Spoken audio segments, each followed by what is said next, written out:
In a recent episode of the Toe-to-Toe podcast on Sky Sports with Spencer Fearon, Johnny Nelson claimed earlier in the week that Deontay Wilder, while sparring with Wladimir Klitschko several years ago, was dropped 3 times, and on 2 of those occasions he was dropped by Klitschko, he was actually knocked out cold.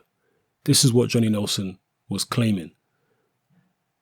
I'm not sure if Wilder was knocked out cold, but I do certainly believe that he was dropped. I'm not saying he wasn't knocked out cold, I'm just saying I'm not sure. But I do certainly believe he was dropped at least 3 times by Klitschko, because this information came out a long time ago. One of the people who was present during the sparring sessions, or at least some of the sparring sessions, was Andy Lee, the former WBO world middleweight champion. He was in the Klitschko camp at the time.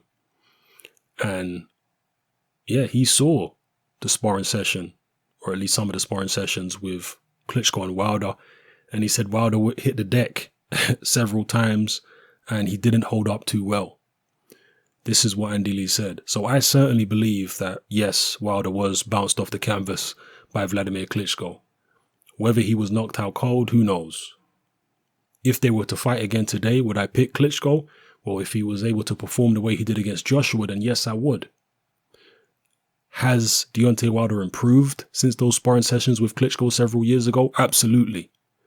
And again, to put things in perspective, Anthony Joshua was knocked out in sparring by David Price several years ago. David Price is obviously a far cry from Wladimir Klitschko, but it just goes to show how much fighters can improve from getting knocked out in sparring years ago, particularly when they're young and they're really dedicated to the sport. So I do believe Wilder's improved a lot since then. Has he improved enough to be able to beat Klitschko? Not so sure about that. If Klitschko, as I say, was able to replicate the form he showed against Joshua, I'd pick him over Wilder right now. But don't underestimate Wilder's own punching power, and don't underestimate how much he's improved. Let me know what you think of this story in the comment section below. It's happening, I'm out.